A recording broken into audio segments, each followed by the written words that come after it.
Welcome.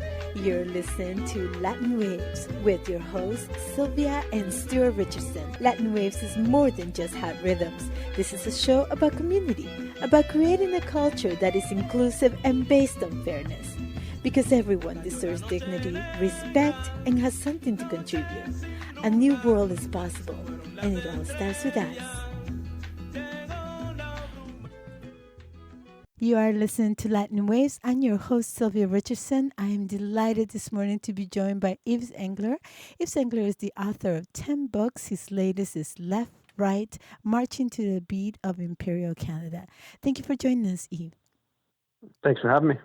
This is not just a medical crisis. This is also a political and an ideological crisis. How do we overcome this? Because the capitalist system is known as a crisis system and one that knows how to use crisis. The nursing homes in Quebec were the worst of the death rate of COVID-19 is one simple way to lessen the toll that has been wrought on people living in those homes is by having better working conditions for the largely immigrant, often undocumented even, workforce. Simple things like not having people work, and generally women, not having people work in two different homes at the same time would have lessened the spreading of COVID-19, and then what is the bulk of people who've been actually killed are those the most vulnerable older people in those homes. So simple things like just paying people a livable wage and would have done that. I think there are also some institutional, broader beyond the direct payment of workforce and conditions of workforces, institutional structures of better facilities and stuff like that. Those are, in the case of Quebec, it's something where I live, where it is something that's been pretty well known for a long time, and there's been scandals of incredibly poor standards of cleanliness, of treatment of those living in the homes. That's going back years and years. So the government's been very aware of that for years and has chosen to not put the resources into dealing with those issues. Those are simple things. I mean, I think that there's broader public health questions in terms of preparedness. The government, has known for a long time, and governments around the world have known that this was not a question of whether there would be a novel coronavirus pandemic, but a question of when. And there's all kinds of simple things like mask production and stuff like that and storage and preparedness on that front that should have been done long ago, and that was due to the government prioritizing other matters. Why do we organize our society oriented towards maximizing corporate profit rather than taking care of basic, more simple things like proper, care for old people who are ill, and not just that's just an extreme example, but all the way down the line. But there's also simpler questions of like, why do we put $30 billion a year into the military? This is supposed to be about protecting us from foreign threats. And the military is completely incapable of countering what is a serious threat, which is the pandemic, and the military is not able to deal with that. And so you can just simply move resources immediately in the very short term from the military / CISA / communication security establishment, the whole sort of so-called national security infrastructure, and move it towards the health sector, and it would do a lot better for not only for the people, for most of the population, but even from the standpoint of capitalism. I mean, this coronavirus pandemic has been a bad thing from the standpoint of capitalism. So even from the standpoint of business, getting public health questions in order or have a certain degree of importance.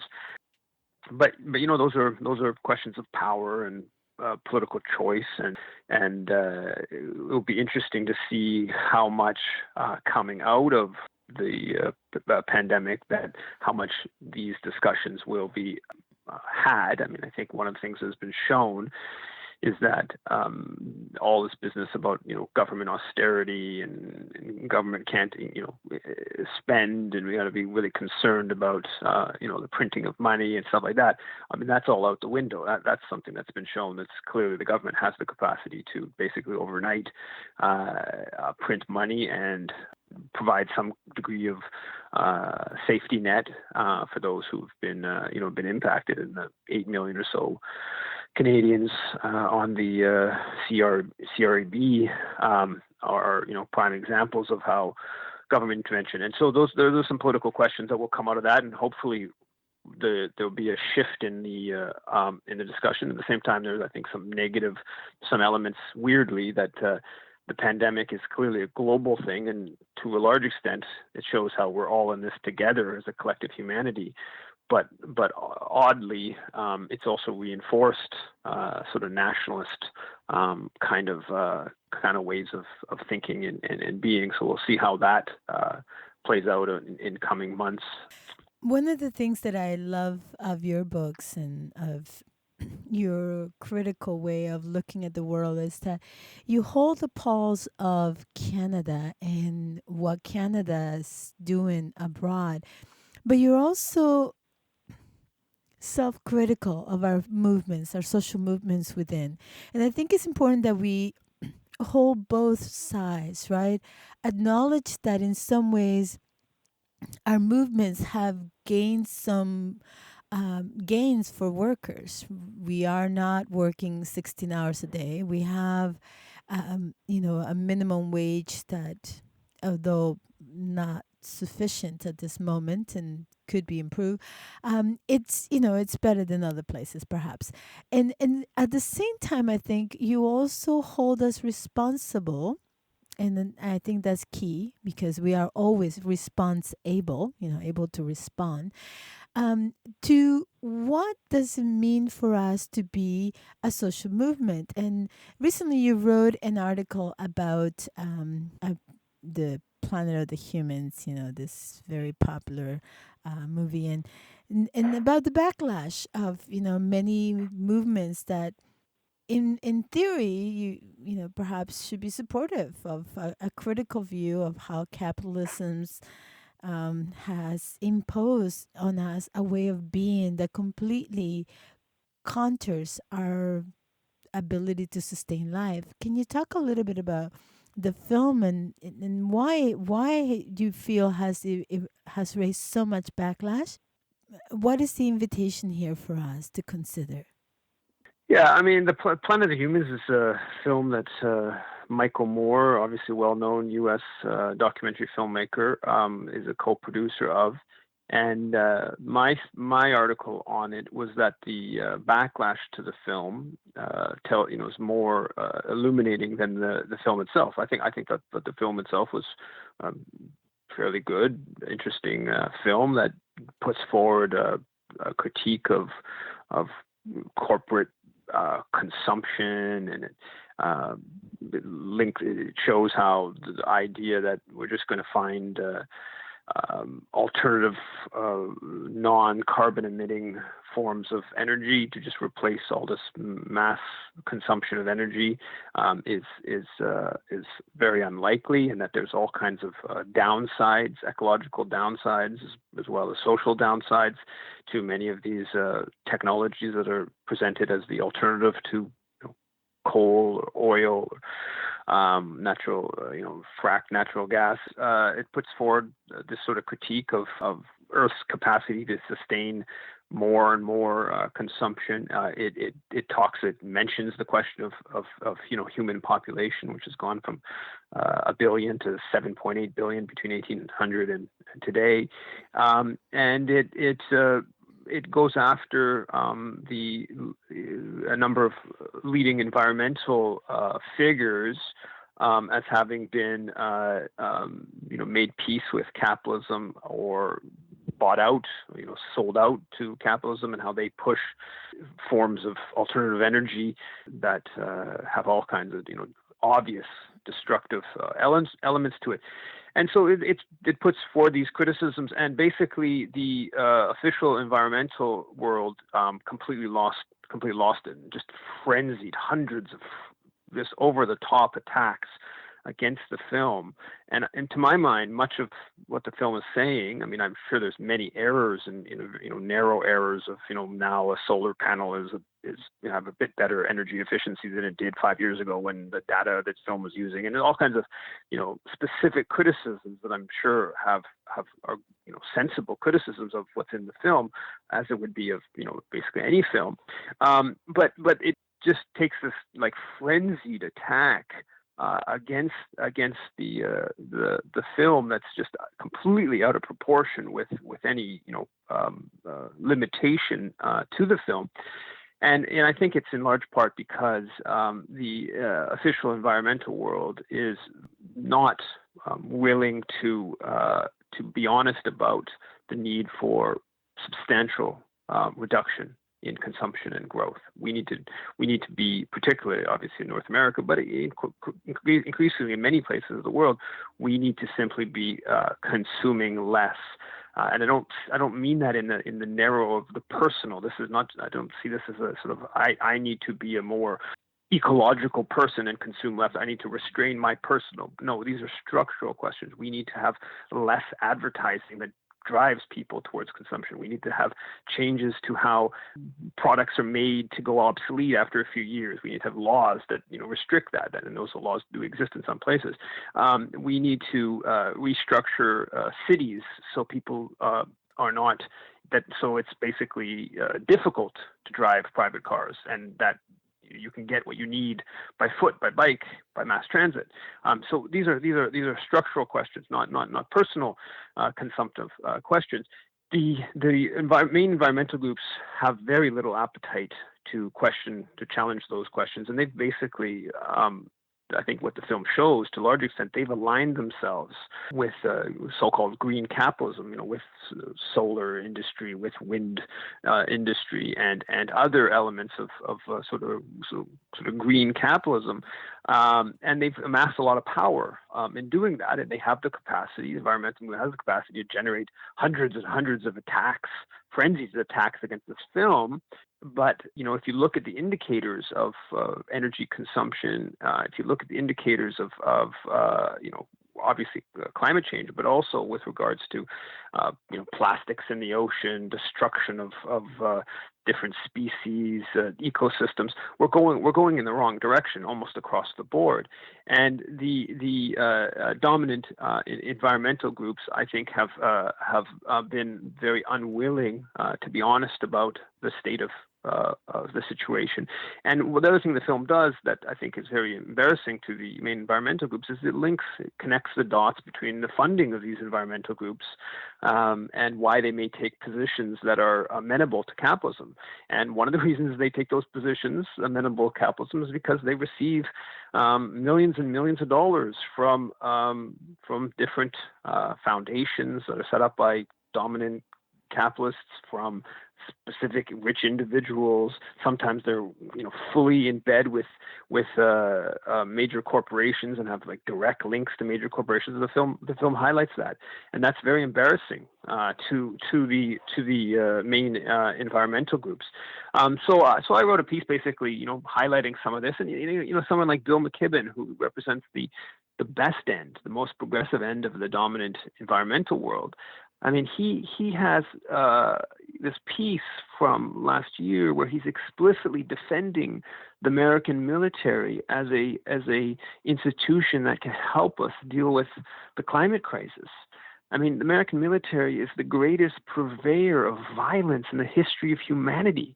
It's the biggest institutional contributor of greenhouse gas emissions.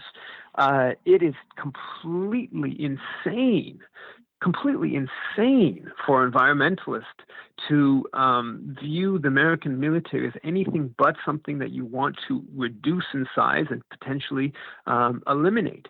I mean, there's 1,000 totally sensible reasons to reduce or eliminate the U.S. military that any right-thinking environmentalist, it should be abundantly obvious.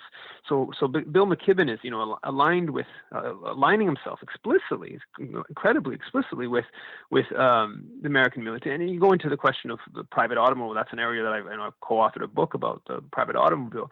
And you look at someone like Bill McKibben and other elements of the environmental movement who have completely aligned with electric cars and just totally downplayed the beyond the greenhouse gas emissions that come from the fueling of the car, but that the whole model of individuals driving 3,000-pound vehicles. I mean, it's completely unsustainable to imagine that 7 billion people would all follow that model, which is structured around, huge amounts of resources, minerals that go into the automobile and the production and the destruction of automobiles is quite energy intensive.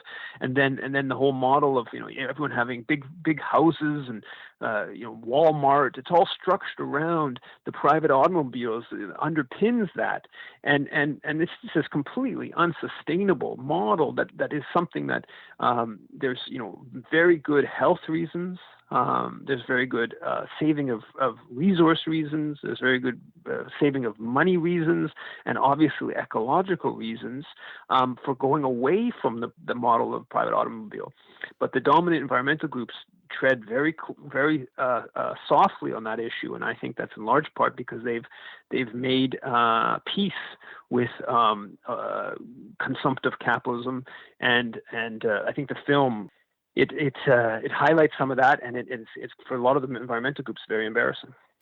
When I think about the way you write with such lucid foresight and also historical grounding, because the gift of your books is that it gives us a clear path of where we've been, and it poses a landscape of where we're heading if we don't change things. So how do you see the path forward? How do you see us moving out of this colonial mindset into a decolonized, hard, connectedness that perhaps can lead us to a new system of being, a new systems of co-creating economies, society, educational systems that support us? Well, I mean, I think that what we saw with the Wet'suwet'en struggle, not just in their territories, obviously, sparked by their resistance, but then, spread across the country. That was probably the most impressive uprising of Indigenous activism in the history of Canada, and it's led to some direct gains in terms of the agreement between the BC government. Whether those gains are sufficient, that's clearly not the case. But some direct gains. The pandemic sort of undercut the movement, but there was a very impressive level of consciousness raising. The Globe and Mail was forced to publish all kinds of stories that were not what the Globe and Mail likes to publish and is historically published. So, I mean, I think these things are political. Obviously, there's an interaction between the personal and all of us taking the agency that we have, even when we're driven by structural forces into weakness. So if someone is forced to be working two poorly paid jobs to pay exorbitant rent in Vancouver, they obviously it's very difficult to exert yourself politically.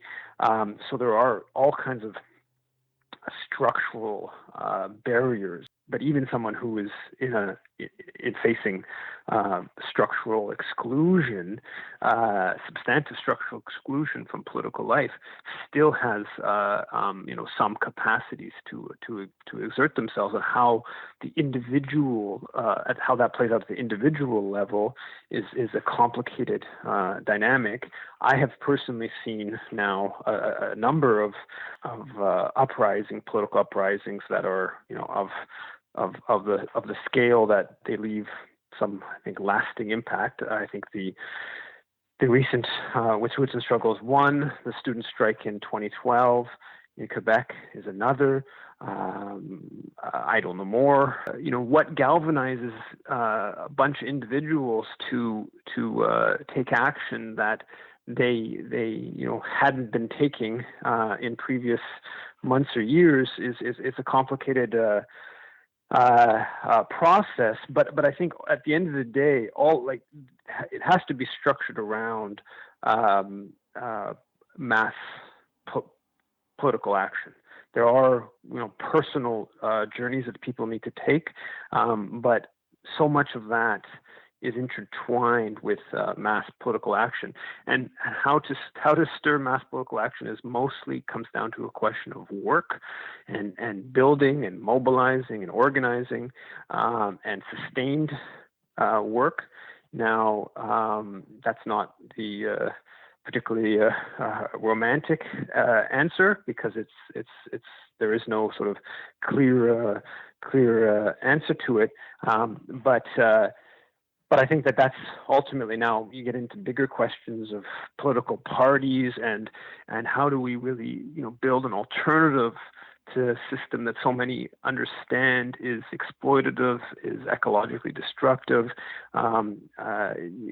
Is that done simply through social movement activism, or do you need to have a political party and intervene in the official political realm? I think that itself is a whole complicated question of there are, personally, I prefer the organizing social movements outside of official politics realm, but I do completely understand that there is a need to or that you can get certain gains if you have a sympathetic administration, that you simply cannot get those gains, or it's that much more difficult to get those gains if you have a very right-wing or oppositional government in place. So those are, there's a lot of difficult questions in how that process plays out. But I think at the root is that if we want to radically reform Canadian society to build a more just, less ecologically damaging, less imperialistic society, we need to organize and we need to mobilize, and we need to engage as many people as possible in bringing that about. I learned when I was a child that when people lead, governments follow. And, in many ways, you're right. It's never going to be one political party that will get it done. It never has been. It's always been the movements from the people that cause shifts and cause governments to change their mind and cause governments to nationalize industries and cause governments to fall, and we see it all, daily in the struggles in Latin America. We see it today in Venezuela with people fighting to, keep the U.S. out of their country. And yet, with all those movements, we learn very valuable lessons. So I wonder, in closing, what inspires you? What are the lessons that have energize you and nourish you, that will help you move forward despite all this isolation and impose, processes of isolating that may ensue once the pandemic is, halted? Yeah, I mean, there's obviously infinite examples to be inspired from through history. But I mean, anybody who feels like there's difficult obstacles to changing the power structures in Canada today should just take a look back at the Haitian Revolution, um, and people in circumstances of disempowerment and brutality, overcoming those forces that make the difficulties of Canadian activism, of the real repression that people may face in Canada from resisting, or the difficulties of overcoming the propaganda systems. I mean, if you take a look at how Haitian masses rose up over 13 years and defeated the French, British, Spanish, the main empires of the day, which were backed by the U.S., a rising force that time, and were able to defeat slavery. We're able to send a massive blow to white supremacy, and ultimately a decolonization, to build their own country. That's something that I think I find incredibly inspiring to see that people who were really the worst off of the worst off in the world at the time were able to accomplish that, and they didn't just improve their lot. In many cases, I think arguably they didn't necessarily improve their lot, and that so many people were killed. But they clearly improved the lot of certainly everyone of African descent. But I think more generally, they just advanced anti-racism, decolonization, just simply questions of liberty in a way that few examples in the history of humanity have done. And again, these are under conditions that are so much more difficult than today. So yes, it's frustrating to be excluded from being able to get critical information about Canadian foreign policy into major corporate dailies. It's frustrating to find it, have a difficulty motivating people to come out to a rally or whatever. But I mean, we're talking about difficulties that are on such a minor scale next to some of the great struggles in history of humanity, notably the Haitian Revolution, that I think that people should